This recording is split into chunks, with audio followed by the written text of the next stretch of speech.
Hey, what's up? The Brew Dude is back, here with another beer. The one and only, the Executioner, 211 Steel Reserve. Now, this beer here, it's not for the faint of heart. It's not for the weak. If you've never had a beer, I don't recommend you drink this. Why? Because who knows what you will do post this beer. Anyway, this is the 211 Steel Reserve, 8.1 high gravity malt liquor, slow brewed for exceptionally smooth flavor, extra malted barley, and select hops for extra gravity. This is a lot of beer for a little bit of money. Okay, I don't know, I spent $1 and some change for this, right? But this can change your life. So be careful, be safe, and do it wisely. Drink it wisely. I got stories about this. One of the first times I drank this, it didn't go well. Let's just fast forward and say I was younger. I didn't drink too many beers before, and I was like, whatever. But it was the 40 ounce or the big bottles, right? And it was like, whatever. I'll just drink. And I drank like 2 of them or something, and let's just say I ended up waking up in my friend's van or something. That's that 211 Executioner Steel Reserve for you, so just be very careful when drinking it. Anyway, let's go ahead and move forward. We're doing this review today. I don't drink a lot of malt liquors, honestly, but I've reviewed a few of them, and honestly, they're not that bad. I know I hyped it up and said a bunch of stuff about it, but it is a high ABV beer. It is a high gravity beer. What gravity means is, in the original brewing process, when you add all the grains and you add all the good stuff, you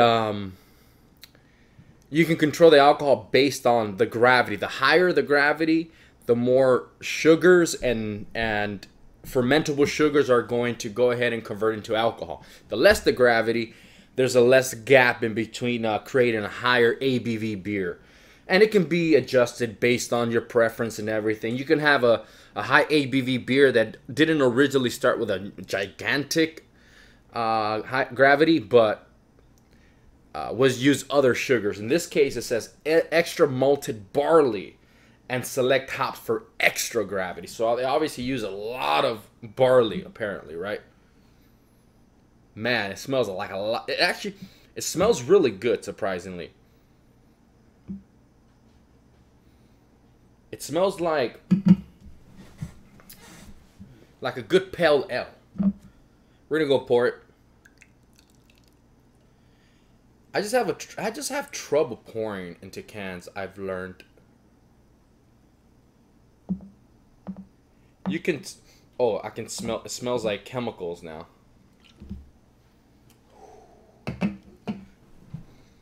Yeah, so now it smells straight like, it smelled like a pale ale right out of, as soon as you popped it, but now it smells like if you got like an extra hop lager and you made concentrate from that, so that you can mix it into other different beers. That's what it smells like. It smells like a lager, extra hop lager concentrate. Sweet, very sweet. I mean, you can see the head on there is nice and small bubbles. Very golden, clear. A lot of carbonation happening. 8.1%, 211 Steel Reserve, malt liquor. Let's do this. I had to mentally prepare for this. Just kidding. Let's go ahead and see what it tastes like now.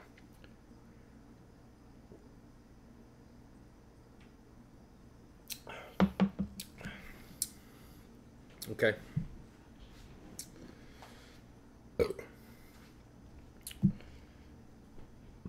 It's pretty damn good.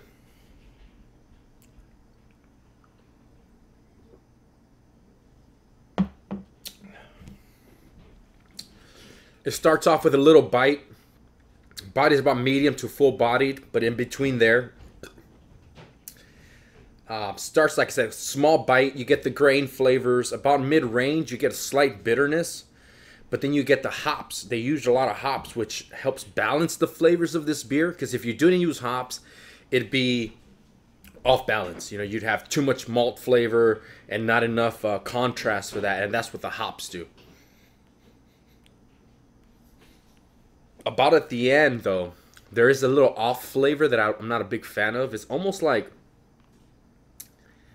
a little slight, like orange peel bitter, like that type of bitter, like a citrus bitter that I'm not a big fan of. But other than that, the beer is very good. It can compete, honestly, with some other breweries that make these basic pale ales, you know what I'm saying? Though this is a lager, it tastes, it almost has that body and kind of even the smell of just like a traditional pale ale, right? That's what it has. It is a lager though, but it's 8.1%.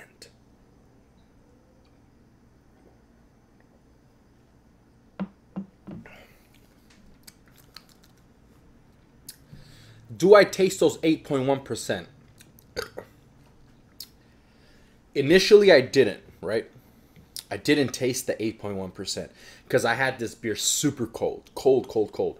As I pour it into a room temperature glass and it's sitting on here, me blabbering and stuff, the temperature has gone down, and because of that, now I'm able to taste that 8.1%.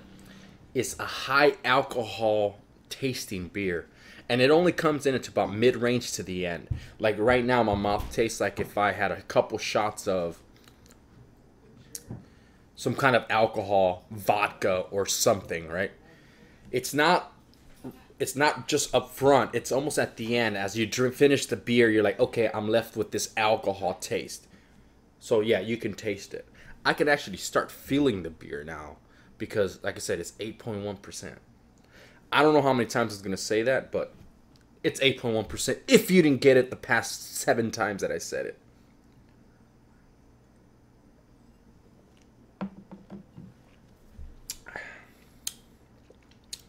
Yeah. So it's warming up, and now I'm losing a little bit of the malt taste. I'm losing the hops taste, and all I'm getting is huge amounts of alcohol flavor with that lager kind of back taste, a little bit of small amounts of grain, and a slight bitterness. That's kind of where I'm going now. So if you do get this, get it nice and cold and just drink it pretty fast. Because if you don't, you're going to go ahead and start tasting that alcohol. Is it a bad beer? No, it's not a bad beer. Is it a great beer? No. Is it drinkable? Yeah. Especially if you like a lot of alcohol, because this is going to get you screwed up. Pretty damn good beer. Would I drink it again? Yeah, why not? Would I drink it all by myself possibly again? Probably not. I might share it, and if I do drink it, I'll be like, hey, you know, maybe not even finish it. Unless I have nothing to do, then sure.